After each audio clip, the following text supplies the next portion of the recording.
Hola, estoy con ustedes, Aliona. Hoy vamos a hacer un pedicure completo con la remoción del esmalte de los deditos y el tratamiento de los pies. Aquí me gustaría mostrarles claramente que el esmalte se usó un poco más de tiempo de lo planeado, pero así pasó, fue año nuevo y en general las uñas crecieron bastante. Incluso se pueden apreciar matices muy interesantes. Presta atención a que las uñitas ya se estaban clavando en las yemas de los dedos vecinos y por eso aparecieron hendiduras, agujeritos e incluso callitos. ¿Cómo se puede ver esto? En algunos sitios el gelish se despegó y era necesario retirarlo por completo. Pero en cuanto quitemos el recubrimiento se notará que las uñas han crecido mucho y por supuesto en el calzado hay presión. Especialmente considerando el hecho de que en este caso el segundo dedo es más largo que el primero, esto implica que el calzado debe seleccionarse específicamente para ese dedo, no para el primer dedo gordo. En este caso, el calzado se elegía de manera que el pie parecía caber, pero al final en la chancla, en el zapato, en el tenis, en lo que sea, ese segundo dedito se le doblaba. Después de quitarlo les mostraré que ahí hay un callo. No es un juanete, pero sí un engrosamiento de la piel. Mira lo larga que está la uña, cuánto ha crecido. Bueno, ahí creo que el recubrimiento tenía como 2 meses. Y claro, ¿todo eso estorbaba? Sí, ahora ya hay que enfatizar que en ningún caso se deben llevar las uñas tanto tiempo, pero por supuesto no es mortal y todo se puede arreglar, solo que habrá mucho trabajo. ¿Y para qué se necesita eso? Por supuesto, la clienta también probablemente sentirá incomodidad en esta situación porque estas uñas simplemente se clavan en el calzado o entre sí. Y la persona empieza a sentir tensión, pero lo curioso de esta tensión es que es algo gradual, algo monótono y al final se vuelve muy habitual. En otras palabras, si estás bajo presión constante durante mucho tiempo, comienzas a verlo como algo normal y crees que así es como debe ser. Pero basta con cortar un poco esas uñitas y todo vuelve a su lugar. Lo mismo ocurre con las personas. Si se les coloca en condiciones incómodas, con el tiempo se adaptan y piensan que así debe ser. Y en cuanto se liberan de su tirano o abusador, si quieres, de inmediato entienden y piensan, caray, ¿cómo pude vivir así todo este tiempo? ¿Cómo pudo pasarme algo así? Bueno, nos desviamos un poco del tema. Ya quité la cubierta, limpié el polvo extra y después uso un corta uñas recto para eliminar el borde libre. No vamos a hacer uñas cuadradas aquí, las vamos a redondear un poco, solo que esto hay que hacerlo correctamente. Ustedes frecuentemente me preguntan, ¿cuál es la forma correcta de cortar las uñas? ¿Lo estoy haciendo bien? Lo más importante es que no quede ningún borde afilado en las esquinas. Luego tomamos una lima pequeña, me preguntan por los tamaños, creo que es talla M.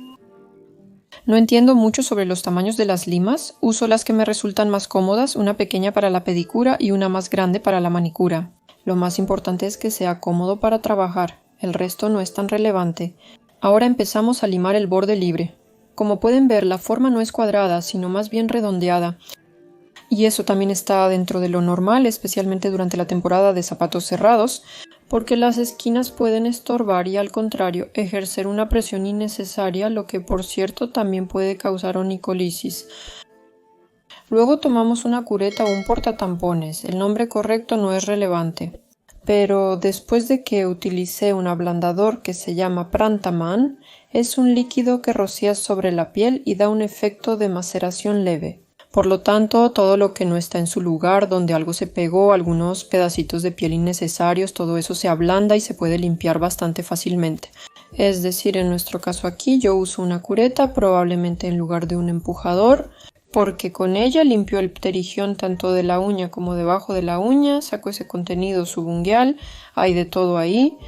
Y de nuevo uso mi polvo favorito y qué horror, se me está acabando. Me informaron que en cierta ciudad venden exactamente la misma.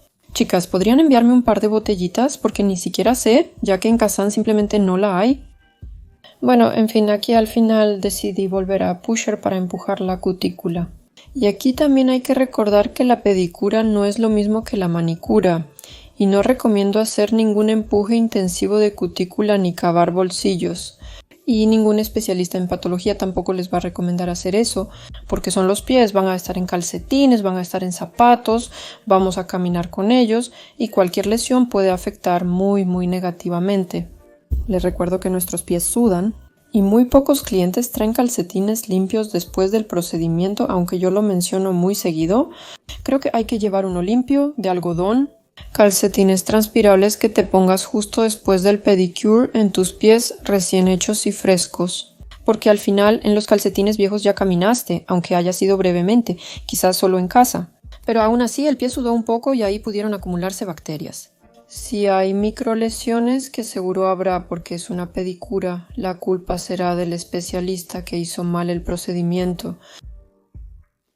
En conclusión, esto es solo mi opinión y quizás alguien no concuerde, pero así lo recomiendo a mis clientas.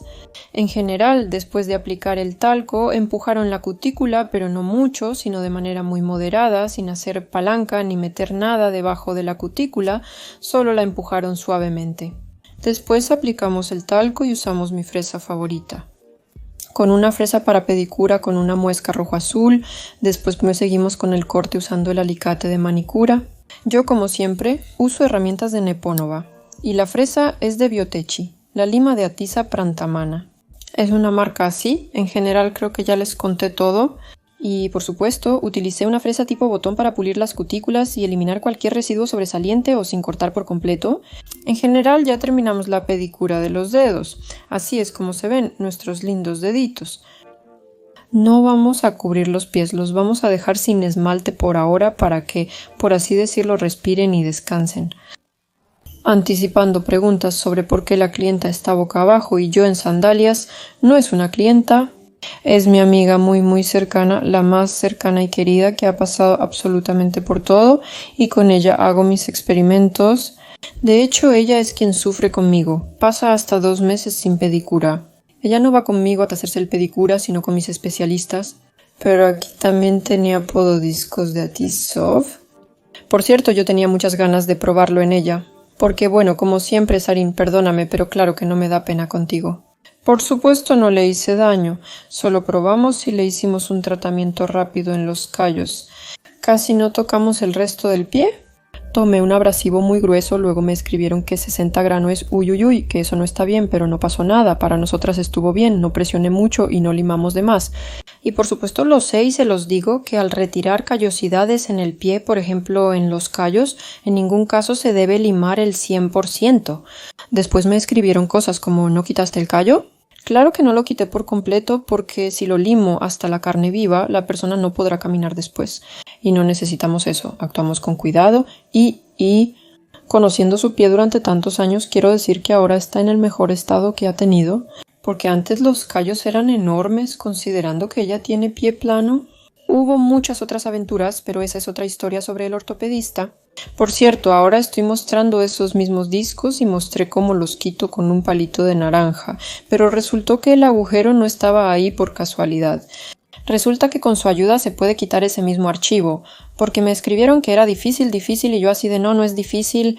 Yo lo hago con un palito de naranja, pongo el archivo y lo quito, pero resultó que en el agujerito se mete una fresa de tope y simplemente se desprende el archivo. Pero eso lo supe hasta después de que se me ocurrió simplemente ver un curso en línea básico sobre esta pedicura de Atatisov y ya. Por cierto, ¿eso en realidad resuelve la mayor parte de los problemas? Y aquí les muestro cómo trabajé de manera intuitiva al principio, solo viendo un video en su página. También dominé este resultado. En el curso entendí de manera más detallada cómo pulir el pie. También necesito pedir más buffers para los discos. ¿Alguien los ha probado? O sea, es como un buffer normal, solo que se pega en esta cosita y luego pule el pie. Después usé el aceite y la verdad es que me conquistó porque huele súper rico y pule todo increíble. Aquí también, por cierto, con el pulido todo estuvo bien. Frotamos el aceite y como pueden ver, el pie se pone más amarillo, como si no se hubiera hecho ningún tratamiento. Pero eso dista mucho de la realidad. La examiné minuciosamente, la toqué y casi la lamí. En resumen, todo está parejo y con una lima de grano 320 le pasé, pulí el pie o tal vez froté aceite. En resumen, hice algo similar y fue una experiencia muy agradable y genial. Sarina inmediatamente quiso ese aceite, dijo que estaba genial y se absorbió rápido. Pero ahora, después de ver el curso en línea, sí realmente veo pequeños detalles, pero no son significativos. Y como ya dije, no me da pena practicar en las mías. Bueno, y después los pedicures serán de mayor calidad, pero este resultado creo también es bastante digno. A todos dejen sus comentarios. Estuve con ustedes, Aliona. Nos vemos.